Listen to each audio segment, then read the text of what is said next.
coming back to now and the direction that we take, is the question about PSE because you're kind of oscillating between the GFE or the PSE approach? I mean, I don't want to be like full on PSE, I think. I think the only difference would be is like me being more submissive. Mm-hmm. Like for my kind of PSE, it would be more about like me being like submissive, like I'd be like okay with light spanking and stuff like that. And kind of kinky things, but there wouldn't be like any additional services like anal or rimming or whatever. Okay. What I also Yeah, find is if your preference is for longer bookings with social time, that sort of stuff, you certainly yeah, get longer bookings with PSE. But when a client is coming from more of a sexualized experience, they're typically less focused on like companionship, social time. So if yeah, you're an escort looking for that, then GFE is definitely going to be more effective. Like PSE can be effective at starting straight away with a higher rate because it's easy to have like a list of stuff that you do and just charge more for it. Clients like kind of get it. GFE, I find that we'll spend more time building up to a higher rate sometimes, like not all the time. Sometimes we actually will start off pretty high straight out of the gate. yeah. But if you tend towards preferring multi-hour bookings, like going out for dinners, and you're trying to get more of that stuff, then GFE is generally a better place to do that. Yeah, I do like more of that stuff. Okay.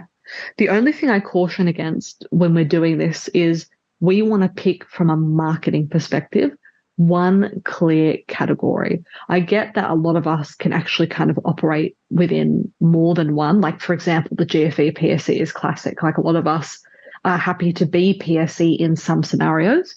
The way I handle Yeah, that, though, is we keep that for when we're communicating with a client directly and they specifically ask, or possibly in one of our upsell offers. But what we don't want to do is, from a marketing perspective, with the photos, the bio, what we're putting out there, we don't want to confuse clients. We want them to understand clearly what we are, because that way everyone who's looking for GFE will know, okay, this is a GFE girl. I get what she's doing. It makes sense to me, and they're not confused by like some kind of random PSE stuff that's thrown in there. So that's all that I usually say to people, is that we want to pick one and commit to it and do it really well. And then if we want to introduce variations to that, we want to do that in really specific ways. okay, so it wouldn't be a good idea for me to put up a page on my website about like submissive services What we if do, I'm doing PSE. could you say it again?